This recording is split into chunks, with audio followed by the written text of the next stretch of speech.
Mr. Whitfield, those were not graves. They were obstacles. Clarissa Dunmore said that to my face. Standing in the mud where 12 headstones used to be, the oldest dating back to 1893, diesel smoke still hanging in the air, the iron fence twisted into a scrap pile behind her. Clipboard in hand, smile in place.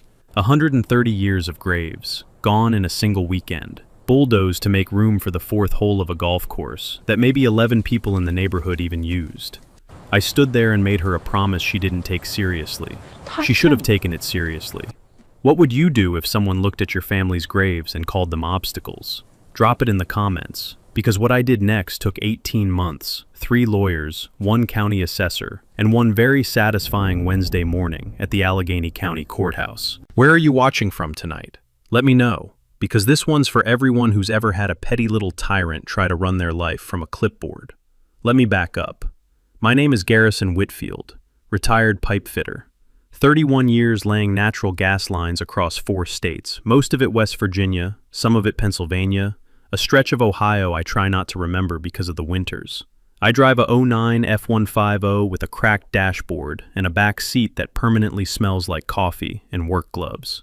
The most confrontational thing I'd done before any of this was argue with a line judge at a high school tennis match, and I wasn't even right. I moved to Pinecrest Fairways in the spring of 2019, 2 years after my wife Dolores passed. My daughter Renata thought the neighborhood would be good for me. Manageable yard, some community, no more rattling around in the old farmhouse alone. Pinecrest sat on the western edge of Allegheny County, Pennsylvania. Rolling hills, old-growth oaks, that particular smell of pine resin and wet clay that settles into the air after a summer rain and makes you think everything might be okay. It was beautiful, I'll give it that. What the brochure did not mention was Clarissa Dunmore. Clarissa had been HOA board president for 7 years. She ran unopposed every cycle, not because people liked her, but because nobody wanted the job badly enough to fight her for it. She was the kind of woman who arrived at community events 45 minutes early, so she could arrange the folding chairs herself, and then subtly reorganize them after anyone else touched them. She had a laminated binder. It had tabs. She had opinions on your mailbox flag angle, your porch light wattage, the precise shade of beige your trim was allowed to be. She enforced rules that didn't exist and invented new ones verbally, on the spot, with the calm authority of someone who had never once considered that she might be wrong.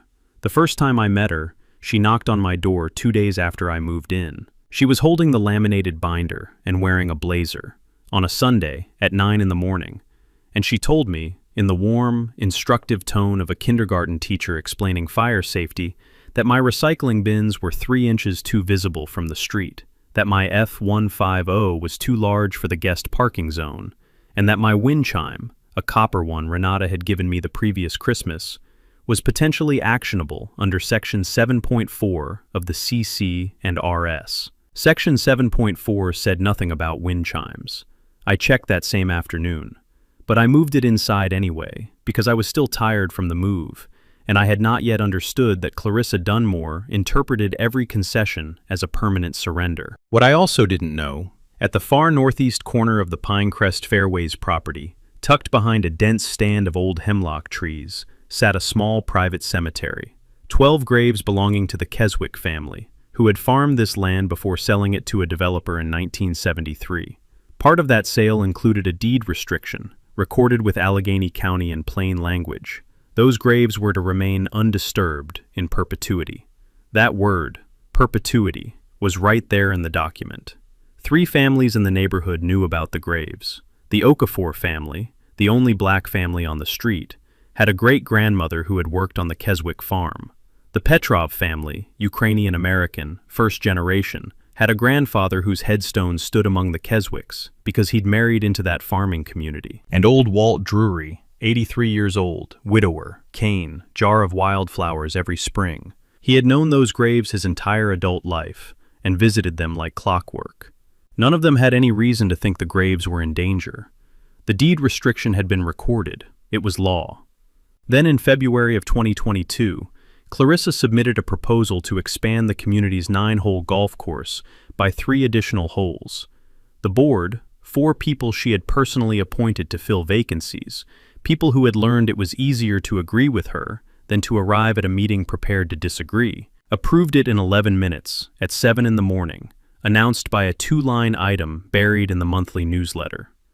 By June, the hemlocks were stumps. By August, the graves were gone. The morning I found out was a Tuesday in mid-August, the kind of morning where the air sits on you, thick, buzzing with cicadas, smelling of cut grass and hot tar from the road crew 2 streets over. Walt Drury had called me just after 7, his voice cracking so badly I had to ask him twice to slow down. I drove to the northeast corner of the property and got out of the truck. What I found was a construction site, fresh-turned earth the color of brick dust. The hemlock stumps were raw and pale at the center, still weeping sap that caught the morning light. The smell hit me like a wall. Diesel exhaust, overturned clay, that sharp mineral bite of ground that had been left alone for a century and did not appreciate being disturbed. The iron fence that had enclosed the graves was twisted into a loose pile near the tree line, bent at angles that metal only bends when something very large runs through it without slowing down. The headstones were gone, all 12. A backhoe sat 40 feet away, engine off, still ticking as it cooled. A crow perched on the nearest stump and watched me with the patient attention of an animal that has learned humans always do something interesting eventually. Clarissa was standing near the backhoe with her clipboard. She saw me coming. She did not move.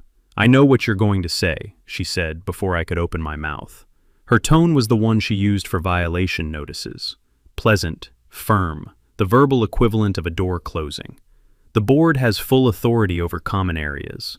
This was a properly authorized project. "There were graves here," I said. "There was an informal memorial area," she said, and she actually made small air quotes with 2 fingers of her clipboard hand, which was not registered with the county and carried no legal protection. I knew, right then, that she was lying. Not guessing, knew. Because 3 months earlier, Clarence Okafor had mentioned the Keswick plot to me in passing, and I'd done what I always do when something catches my interest. I looked it up. Allegheny County Recorder's website, 20 minutes. The deed restriction was right there, recorded October 1973, plain language, binding on all subsequent owners. I hadn't thought much of it at the time because why would I? Who touches graves? "I'd like to see the documentation for your county assessment," I said. She smiled. It was a smile I had come to understand.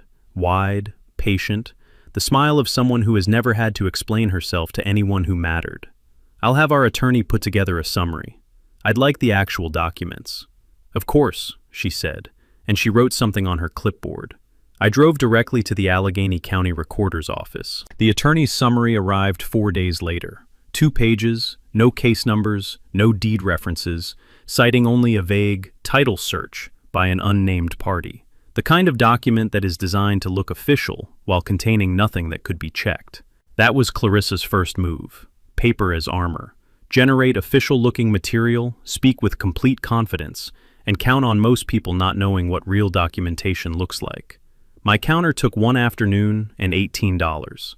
I pulled the original deed records myself, had them certified, and made 6 copies. 1 for Clarence Okafor, 1 for Mara Petrov, the Petrov's daughter, who worked as a paralegal in Pittsburgh, 1 for Walt Drury, 1 for the Clarksburg Tribune, 2 for me. Then I called the Pennsylvania Bureau of Historic Preservation.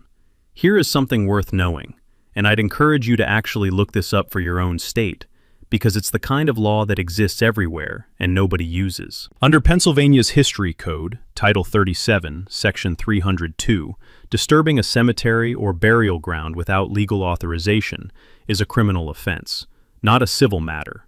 Criminal. The Bureau of Historic Preservation has investigative authority and can refer cases to the Attorney General's office. Destroying graves isn't just morally catastrophic. In Pennsylvania, it can be a felony. Takeaway.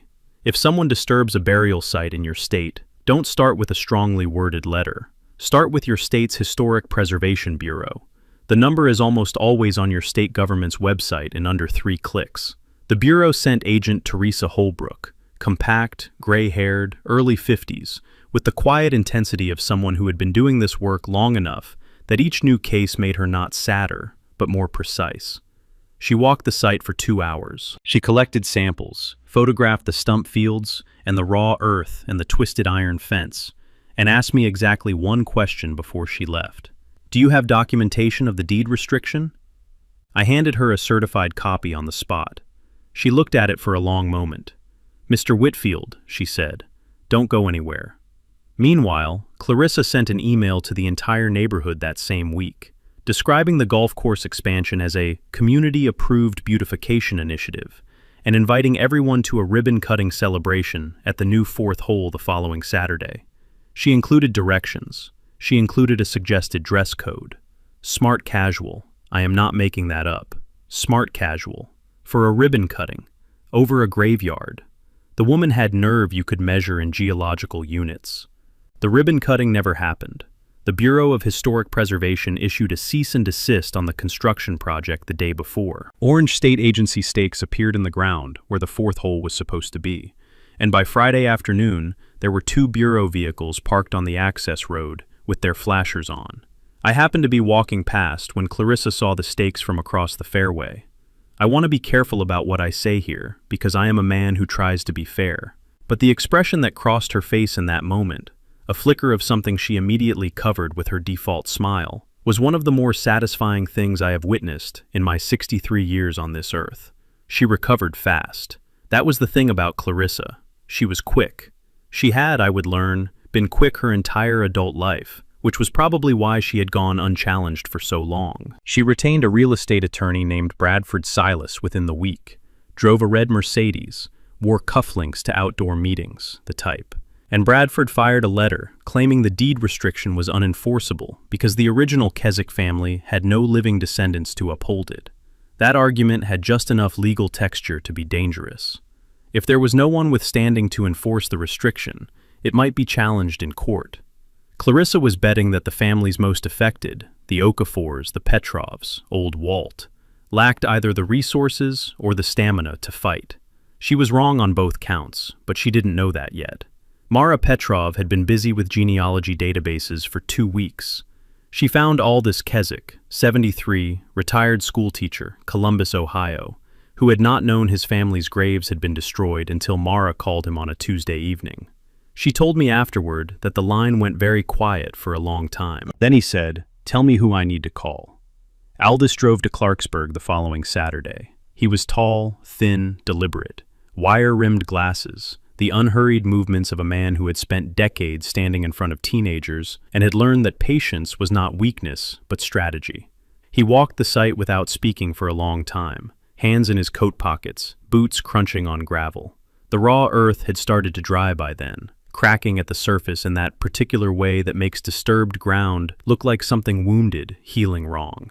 When he finally spoke, he said, "My grandfather is under there somewhere." Flat and factual. The way you say something that is simply, terribly true.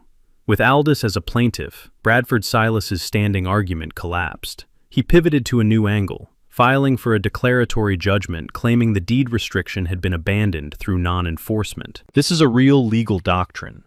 If a restriction goes unchallenged long enough, courts can sometimes rule it lapsed. Key thing to know, and this one you really should screenshot. Deed restrictions on cemeteries in Pennsylvania are specifically exempt from abandonment doctrine under case law from Commonwealth versus Storms, 1989. They do not lapse. The state legislature decided, apparently with rare good judgment, that you shouldn't be able to bulldoze a cemetery just because nobody sued you about it for 30 years. Most states have equivalent protections. Search your state plus cemetery deed restriction abandonment doctrine and see what comes up. Our attorney, Vivian Marsh, quiet, meticulous, wore only black, charged fair rates, and had the energy of someone keeping a list, filed a motion to dismiss Bradford's declaratory judgment action on those exact grounds. Judge Dorothy Castle agreed in a ruling so brief it felt like a rebuke. 3 paragraphs. The last sentence noted that the moving party's reading of the governing documents was, quote, strained to the point of implausibility. Vivian read me that sentence over the phone. We were both quiet for a moment in appreciation. But Clarissa still held the board. She still controlled the HOA's money. She still set the meeting schedule. And as long as she held that institutional machinery, she could keep spending resident dues on attorneys, keep a legal process grinding, and keep the rest of the neighborhood insulated from what was actually happening. So I called a neighborhood meeting. Not an HOA meeting. Those required her approval. A community meeting, held in my backyard on a warm September Saturday evening, with folding chairs borrowed from the Presbyterian church 2 blocks over, a cooler full of cold drinks, and string lights Renata helped me hang between the fence posts. 30 of the neighborhood's 44 households showed up. I laid out everything on a folding table. The deed restriction, the Bureau's cease and desist, the dismissed declaratory judgment, Clarissa's 2-page attorney summary next to the actual county records it was supposed to represent. I did not editorialize. I let the documents sit there side by side and did the work themselves. The room went quiet. Then it went the other kind of loud.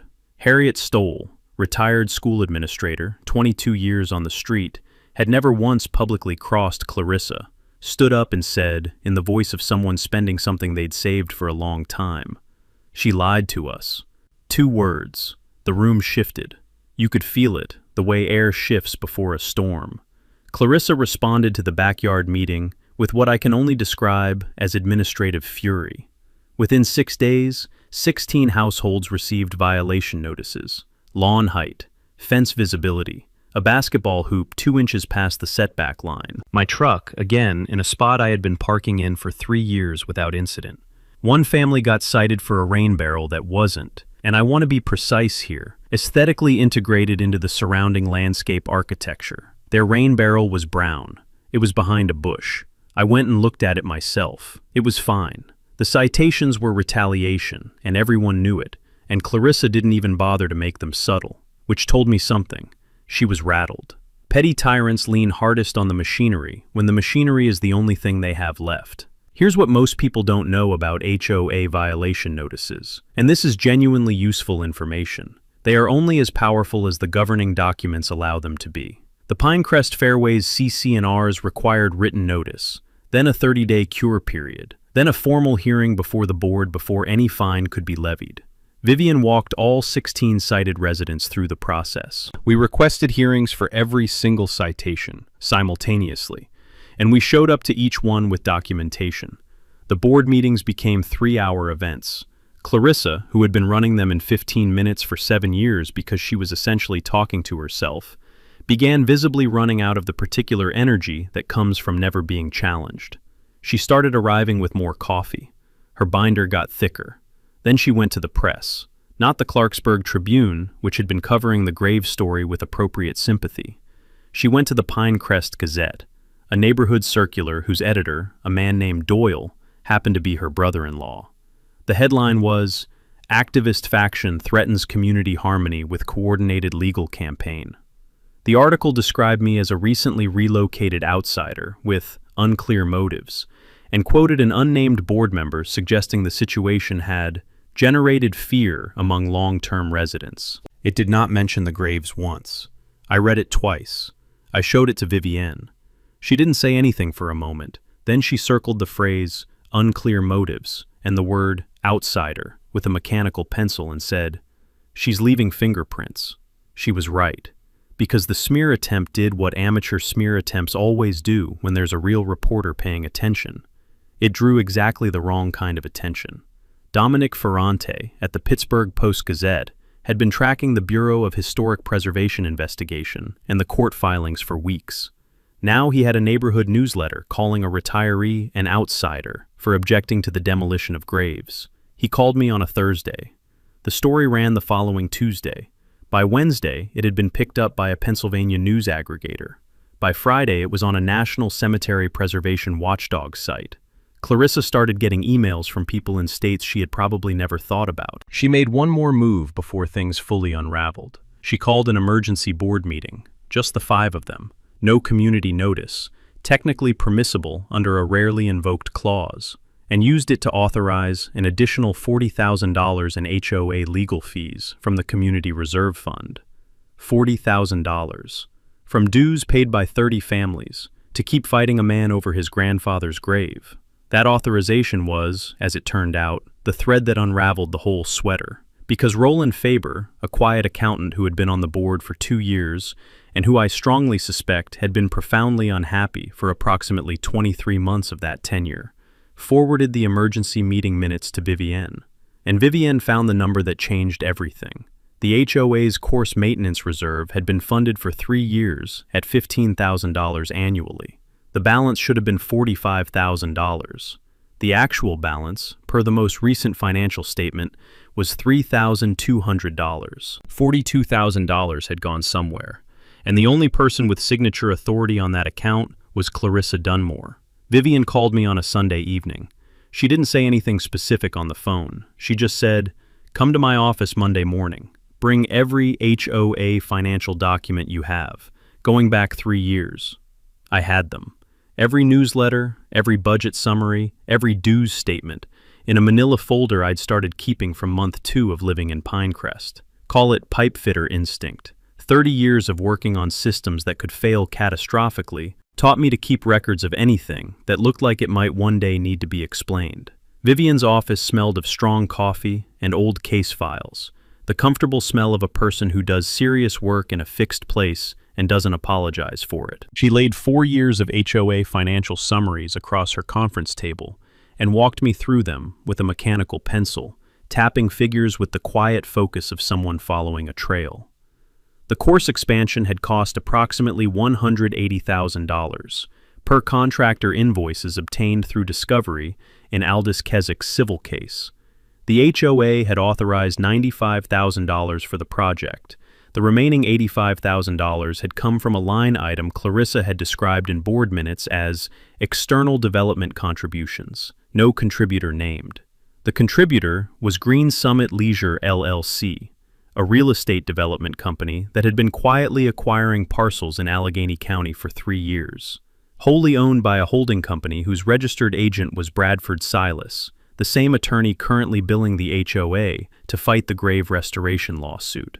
Read that again, because it takes a second to land. The HOA's attorney, the man Clarissa had hired to defend the board against the legal consequences of destroying the graves, had a direct financial stake in the company that had paid for the destruction.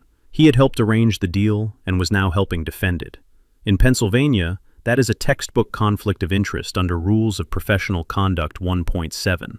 It is also, depending on how the money moved, potentially commercial bribery under state statute. And it answered the question I had been sitting with for months. Why would Clarissa, whose entire identity was built on enforcing petty neighborhood rules, blow up a legally recorded deed restriction and destroy 12 graves for 3 extra golf holes? Because she was getting paid to.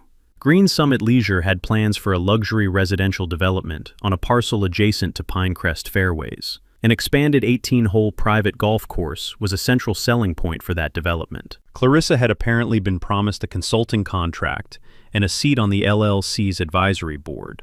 We later confirmed this through deposition. She had been selling out her own neighborhood for a payout she hadn't even collected yet. The $42,000 missing from the course maintenance reserve? That was her advance, paid to herself through a single-member LLC she had formed 6 months before the course expansion vote. The LLC was on the Pennsylvania Secretary of State's website. Vivian found it in under an hour. Third legal nugget, and pay attention to this one. HOA board members are fiduciaries. That is not a technicality. It means they owe a legal duty of loyalty to the residents they represent, the same duty a corporate officer owes to shareholders. Using HOA funds to personally benefit yourself is a breach of fiduciary duty and exposes you to civil liability and potential criminal fraud charges. This is true in virtually every state. Search HOA board fiduciary duty plus your state name. If your board spending doesn't add up, this is the statute you want. Vivian closed her folder. She looked at me over her coffee mug. She didn't just break the law, she said. She stole from your neighbors to do it. I drove home and sat in my truck in the driveway for a while. The wind chime Renata had given me, the one I'd finally put back outside 6 months ago, was moving in the evening air, making that soft, off-key clatter. I thought, okay, time to build the trap.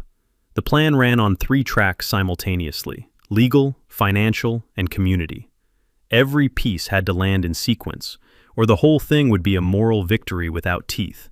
And I had not spent 6 months documenting HOA violations and certified deed records for a moral victory. On the legal track, Vivian filed a second civil complaint naming Clarissa personally, not just as board president, but as an individual, for breach of fiduciary duty and self-dealing. She filed a separate complaint with the Pennsylvania Attorney General's Consumer Protection Bureau regarding the undisclosed financial conflict.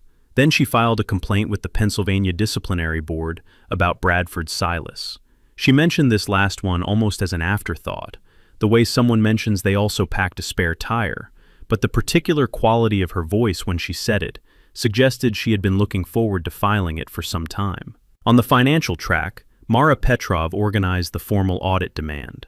Under Pennsylvania's Uniform Planned Community Act, homeowners can force an independent financial audit of HOA records by gathering signatures from at least 20% of the membership. We had 70%. Vivian sent the demand with the signatures attached. 11 pages, certified mail. Clarissa had 30 days to comply or face a court order. We knew she'd try to run the clock. We built that into the plan. Clarence Okafor handled the community track, and Clarence brought to it the organizational precision of a man who had spent 20 years running construction schedules. His key insight came from reading the CC&Rs the way I read gas line schematics, looking not for what was there, but for what wasn't. The governing documents required an annual meeting open to all residents, with 30 days written notice, at which the full financial report had to be presented, and residents could vote on board membership. Clarissa had been scheduling these at 7 in the morning on Thursdays to suppress attendance, but the CC&Rs did not specify who had to send the notice. They specified only that written notice had to be delivered to each household, so we delivered it ourselves, a proper CC&R compliant notice, citing the correct section numbers, listing all required agenda items, referencing the financial report obligation, for a community meeting at 7 in the evening on the third Thursday of November, at the Clarksburg Community Center 2 miles away, which Clarence had reserved in his own name. We slid it under every door on a Sunday morning, 2 people per block, and took time-stamped photographs of each delivery. Clarissa sent her own notice the next morning, same date, 7 a.m., at the HOA's usual location in her 3-car garage, which meant 2 notices, same date, different times, different venues. Vivian had anticipated this. Under the CC&Rs, both meetings were technically valid as noticed, but only one would have a quorum, 40% of households required, and only ours would have residents who were actually awake and willing to drive 2 miles to attend. Clarissa's 7 a.m. garage meetings had historically attracted herself, the 4 board members she'd appointed, and occasionally Gordon Pratt, who lived next door to her and had the look of a man who'd stopped making independent decisions sometime around 2017. We invited guests to ours. Aldous Keswick drove up from Columbus. Dominic Ferrante from the Post-Gazette was coming. Agent Holbrook from the Bureau of Historic Preservation planned to attend as a private citizen. And Vivian had arranged for a CPA named Bertram Schultz, methodical, even-tempered, the kind of man who color-coded spreadsheets not for aesthetics, but because he genuinely believed that clarity was a form of respect, to present the financial audit findings, which he had completed 2 weeks ahead of schedule. Bertram's charts used red for unauthorized expenditures and blue for legitimate HOA spending. When he showed me the draft presentation in his office, I looked at the ratio of red to blue and said something unprintable. Bertram nodded sympathetically and said he had said something similar when he ran the numbers the first time. Walt Drury asked if there was anything he could do to help. I told him I needed him in the front row at the community meeting, and I needed him to bring the jar of flowers he used to take to the graves. He said he'd press some fresh larkspur from his garden, brilliant purple-blue, paper-thin petals, the kind that crumple beautifully when they dry. He'd been growing them for 40 years. I told him that was exactly right. The last piece was Roland Faber. He sent a formal written request to Clarissa to produce the HOA's complete financial records for presentation at the annual meeting. Certified mail. Copy to Vivian. Copy to the Allegheny County Register of Deeds. Clarissa responded in 1 line. She would have her attorney review the request. 22 days left on the audit clock.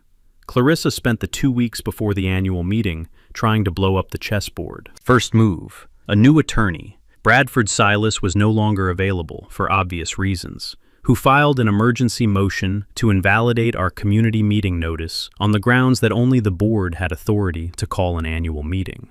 Vivian responded in 48 hours with a brief that cited the actual CC&R language, which said no such thing, and 3 prior Pennsylvania cases where identical arguments had failed. Judge Dorothy Castle denied the motion in 5 sentences. The 4th sentence used the word unpersuasive. The 5th suggested that continued filings of this nature might warrant sanctions. Vivian sent me that ruling by text message, with 0 commentary. She didn't need to add any. Second move, and this one was uglier. Clarissa began calling residents individually. We learned this the same way you learn everything in a neighborhood, because people talk, and most people talk to someone who talks to someone who talks to Clarence Okafor, who talks to me. She was telling people the community meeting was organized by outside interests, trying to force unwanted changes on the neighborhood. She was deliberately vague about what those changes were. When pressed, she implied, never stated, always implied, that the goal involved low-income development on the adjacent parcel. I want to be direct about what that was. The Okafor family was the only black family in Pinecrest Fairways. The insinuation Clarissa was trafficking in those quiet phone calls, was not ambiguous to anyone listening carefully. Clarence heard about it within 48 hours because Harriet Stoll called him herself, her voice taut with an emotion that sounded like fury and mortification mixed in equal parts. Vivian documented it in writing and added it to the file. It would come up again. Third move, and this one genuinely surprised me, because it required more logistical effort than I would have expected from someone already fighting on 3 legal fronts. Clarissa hired a private security firm to station personnel at the neighborhood entrance on the evening of the community meeting, with instructions to turn away any non-residents on the grounds that it was a private community event. She was trying to keep Aldous Keswick out, the man whose grandfather's grave she had destroyed. She was going to have a security guard turn him away at a gate. I found out about the security company 2 days before the meeting from a neighbor who'd overheard a phone call. I called Dominic Ferrante and told him exactly what the plan was, who Aldous was, why he was coming, and what it would look like on camera if a uniformed security guard turned him away at a residential gate to prevent him from attending a public community meeting about his family's demolished graves. Dominic arrived at the gate 90 minutes before the meeting, with a photographer and a press credential. The security company, it turned out, had been given a job description that omitted several relevant details. When the guard on duty looked up from his clipboard and registered a reporter with a notebook and a photographer with a long lens, he made a phone call, then another. Then he stepped aside. Aldous Keswick walked through that gate in his good coat, wire-rimmed glasses catching the parking lot lights, and Dominic Ferrante was 3 steps behind him, and I was watching all of it on a live stream that Clarence had set up from across the street on his phone. The security guard, to his genuine credit, looked like he would have preferred to be literally anywhere else on Earth. Inside the community center, Clarissa's name came up exactly once during setup, when Bertram Schultz asked me whether she was expected to attend. I told him I didn't know. He nodded and arranged his color-coded charts, with the focused calm of a man who was entirely comfortable with whatever happened next. Walt Drury arrived at 6:40, 20 minutes early, wool coat, wooden cane, mason jar of dried larkspur in his left hand. His daughter Penny had driven up from Morgantown to be with him. She helped him to the front row and sat beside him and didn't say much. She didn't need to. Some things you show up for and let speak for themselves. Clarissa held her 7 a.m. meeting as planned. 4 attendees, including herself. Her new attorney's associate sat in the back. The board treasurer, Gordon Pratt from next door, who said nothing the entire time and left immediately after the vote. In 9 minutes, they ratified the course expansion, reappointed Clarissa as board president, and authorized a further $60,000 in legal fees from HOA reserves. Then, the meeting was adjourned, and Clarissa got in her car. By 6:15 that evening, her white Audi was in the far corner of the community center parking lot, engine running, windows up. Walt Drury's daughter Penny spotted it from the entrance and texted Clarence. Clarence texted me. I was standing at the front of the room, helping Bertram adjust his projector angle, and I read the text and did not look out the window because I did not want to give anything away. She sat there for 37 minutes. I know because Penny timed it. I don't know what Clarissa was thinking in that car. Men like her, people like her, usually don't feel the shape of what's coming until it's already arrived. She had spent 7 years in a position where her assessments of situations were simply correct, because she was the only one assessing them. That kind of certainty is hard to shake, even when the evidence is in the parking lot with a press credential. Inside, the room was filling up. 38 of 44 households represented, comfortably past quorum. The ceilings were the low, flat kind you find in rented meeting halls. The lights that particular yellow-white fluorescent buzz that makes everyone look slightly tired. The room smelled of old carpet and folding chairs, and 3 different kinds of coffee from 3 different thermoses. Aldous Keswick was in the second row. Walt sat in front with his jar of larkspur, brilliant purple-blue even under the bad lights, petals thin as paper. Agent Holbrook had a seat near the back wall with a notepad open. Dominic Ferrante was along the side, scribbling. 2 editors from the Post-Gazette, who had driven up from Pittsburgh because they wanted to see the ending, sat near the door. I thought, so did I. I called the meeting to order at 7:02 and immediately handed the floor to Vivian, because I am a retired pipe fitter, not a lawyer, and the next 45 minutes required a lawyer. Vivian walked the room through the timeline with the unhurried precision of someone who knows the documents are doing the work, and her job is simply not to get in the way. Deed restriction, board vote, site clearance, missing $42,000, Bradford Silas's conflict of interest, Green Summit Leisure LLC, the advance payment, the Secretary of State filing. She used a projector and scanned documents, numbered, dated, sourced, and she spoke in complete sentences without hedging a single word. Bertram followed. The color-coded charts, red for unauthorized, blue for legitimate. The room made a sound when the red chart came up.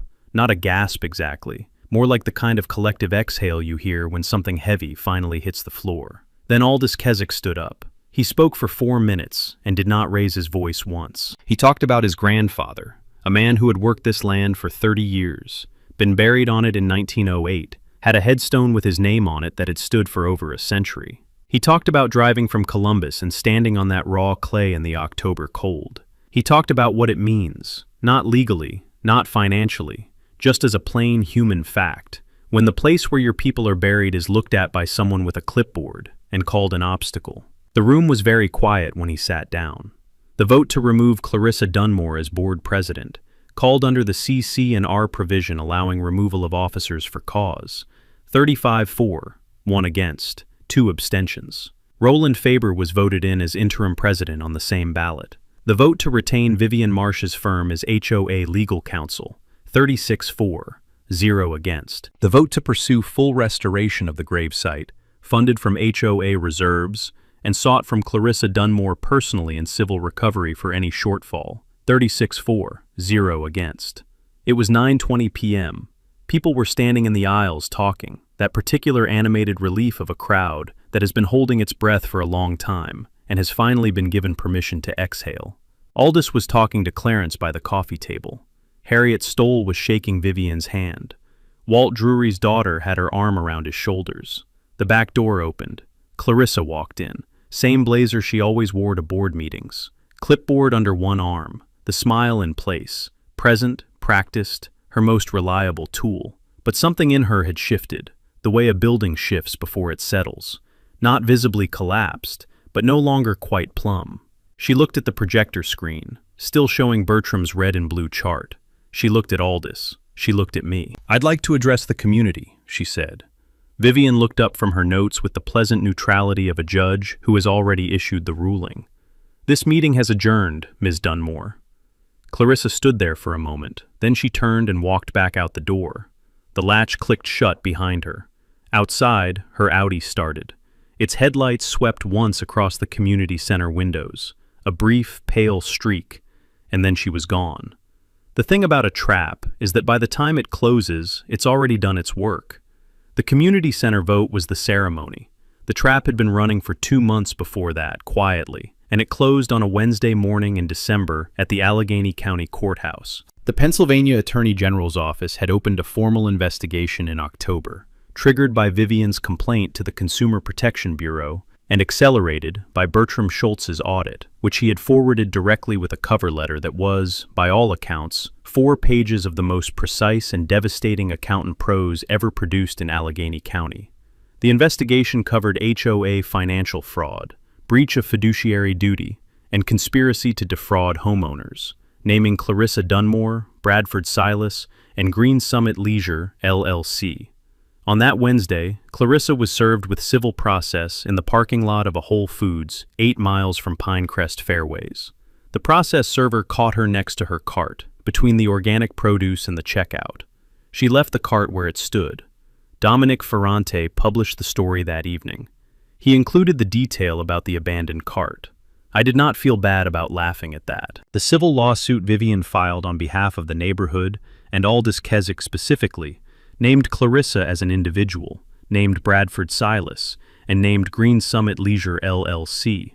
It sought recovery of the $42,000 in missing reserve funds, the full cost of gravesite restoration, compensatory damages for the Keswick, Okafor, and Petrov families, and punitive damages, available in Pennsylvania when a defendant's conduct is willful, malicious, and contemptuous of others' legal rights. Vivian pursued the punitive claim with the focused enthusiasm of someone who had been waiting a long time for a case that earned it. Bradford Silas's disciplinary hearing concluded in the spring. His license was suspended for 20 months. The written decision used the phrase, profound conflict of interest, twice, and failure of professional judgment, 3 times. He relocated to a different state to resume practice. I have no further information on this and require none. But the moment, the single, clear, visual moment that lives in my memory as the real ending, did not happen in a courthouse. It happened on a cold Saturday in February, on the northeast corner of the Pinecrest Fairways property, under a Pennsylvania winter sky the color of old pewter. Frozen ground, bare trees, the kind of cold that settles into your collar and stays. Clarence Okafor had organized the restoration crew, 12 volunteers in work gloves and insulated boots, boots crunching on frost-stiff grass, breath fogging in the still air. The Bureau of Historic Preservation had completed its forensic analysis and located each of the 12 burial plots precisely. New headstones, granite, permanent, engraved from historical records and Aldous Keswick's family documents, had been funded from the recovered HOA reserves, with the shortfall covered by a personal contribution from Roland Faber, who said quietly at the planning meeting that he should have spoken up 2 years sooner. Aldous was there. Walt was there in his wool coat and his wife's knitted scarf, leaning on his cane, mason jar of fresh larkspur in his hand, purple blue and paper thin, brilliant against the gray morning. The Okafor family came. The Petrovs came. Harriet Stoll came. 31 households were represented, which is most of them, which is the neighborhood. Agent Holbrook was there. Dominic Ferrante was there. 2 Pittsburgh TV news cameras stood at a respectful distance. I was there. Clarissa Dunmore was not. She had moved out of Pinecrest Fairways 6 weeks earlier, into a rental in a different county, while her attorneys managed her legal exposure. The white Audi was gone. Her mailbox stood empty. Her lawn, and I want you to appreciate the particular perfection of this detail, was overgrown. Technically in violation of CC and R Section 6.2. Roland Faber, our new board president, had decided the neighborhood had more important priorities than citing empty houses. When the first headstone was set into the restored earth, Elias Keswick, 1841 to 1908, beloved father and steward of this land, Aldous put his hand on it. He held it there for a long moment. Then he stepped back and looked up at the bare tree canopy, the branches tracing black lines against the pewter sky. Someone played a hymn softly from a phone speaker, an old shape-note tune, thin and clear in the cold.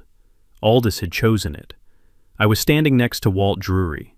He smelled of pipe tobacco and wool, and the larkspur in his jar was very bright, and neither of us said anything for a while because there was nothing to say that the moment wasn't already saying for itself. That was the mic drop. Not the lawsuit, not the AG investigation, not the vote, not Clarissa's abandoned grocery cart. It was 12 headstones going back into the ground where they belonged, surrounded by people who had decided that some things matter more than being comfortable. Turns out, that's a majority. Here's where things landed. Clarissa Dunmore settled the civil suit 14 months later for $228,000. The missing reserve funds, full gravesite restoration costs, legal fees, and a portion of damages for the Keswick, Okafor, and Petrov families. The Attorney General's office extracted a separate resolution. Clarissa pleaded guilty to a misdemeanor count of financial exploitation of a homeowners association, paid fines, performed community service, and was legally barred from serving on any HOA board in Pennsylvania for 15 years. Her LLC was dissolved. The consulting contract she'd been promised by Green Summit Leisure was never executed because Green Summit Leisure no longer existed in any form that could execute contracts. Bradford Silas's law license suspension held on appeal. He is, as of the last information I have, practicing in a different state under different oversight. The disciplinary board's written decision is a matter of public record, if you're curious. Green Summit Leisure LLC and its associated holding companies became the subject of a broader regulatory review of development practices in Allegheny County that I won't pretend to fully understand. What I can tell you is that the luxury residential development never broke ground. The adjacent parcel was purchased by the county 2 years later and converted to a nature preserve. There are walking trails now. They are well maintained. Roland Faber served as interim board president for 18 months before stepping aside for a newly elected board. 3 women and 2 men, all people who had been in that community center room, all people who carried something in their faces that I can only describe as the specific thoughtfulness of people who have been through something hard and paid attention. HOA dues were reduced by $35 a month once the legal fees cleared and the finances were properly audited. The golf course remains 9 holes. Nobody has petitioned to expand it. Walt Drury passed away the following spring, peacefully, at 84, in his own home. His daughter told me he had been glad the graves were restored before he went, mentioned it more than once in his last months, not with urgency, but with the settled satisfaction of a man who'd seen something put right that needed to be. I think about him every time the larkspur comes up in the garden I've started keeping on my back fence. I didn't used to garden. It turns out I find it useful. Clarence Okafor and I have dinner once a month. He is a significantly better cook than I am, a fact he raises approximately every 40 minutes when we're together. I have stopped objecting because he is not wrong. Aldous Keswick was central to what came next, the Keswick Farm Heritage Fund, a nonprofit established jointly by the Keswick family, the Okafor family, and the Pinecrest Fairways Community Association. The fund provides 2 annual scholarships, $2,500 each, to graduating seniors in Allegheny County pursuing studies in environmental stewardship, local history, or community service. Aldous wrote the selection criteria himself. He was, after all, a very good teacher. The first recipient was a 17-year-old from a neighborhood 2 miles away who had written her senior project on the history of black farming communities in western Pennsylvania. She gave a 4-minute speech at the awards ceremony that made Clarence Okafor cry, which he will deny if you ask him about it. But Harriet Stoll was there, and she will confirm it. The restored cemetery is maintained by the community now. Small iron fence, gravel path, good drainage. In the spring, someone always leaves flowers. Sometimes it's me. I still drive the 09 F150. The cracked dashboard is still there. The wind chime is outside where it belongs, and on a quiet evening, you can hear it from the front yard. That soft, off-key clatter Renata picked out because she thought her old man needed more music in his life. She was right about that, as it turns out. She's right about most things. $228,000. That's the number Clarice Sadrimore signed her name next to before this was over. Not because she wanted to, because there was nothing left to argue. Here was I want you to take away from Garrison's story. Not the settlement, not the vote, but the moment her attorney stopped returning calls. Garrison didn't do anything dramatic. He drove to the county recorder office, paid $18 for the document that had been sitting in the filing system since 1973. Then he made 6 copies. That was the beginning of the end for Clarice Sadrimore. Her power never came from being right. It came from nobody bothering to check whether she was right. The moment one person checked, really check it, 7 years of unchallenged authority started coming apart. If you live in an HOA right now, I want to ask you something directly. Have you actually read your CC&Rs? Not skim them. Read them. Because whoever your Clarissa is, she is betting that you haven't. Don't give her that. If this story means something to you, share it. Because somewhere out there, right now, Somebody just got a violation notice for a him, and they need to know that $18 can change everything. Drop a comment. What has your HOA pulled that brought you here tonight? Subscribe if you want to be here for the next one. She called them obstacles. Turn out the only obstacle was her.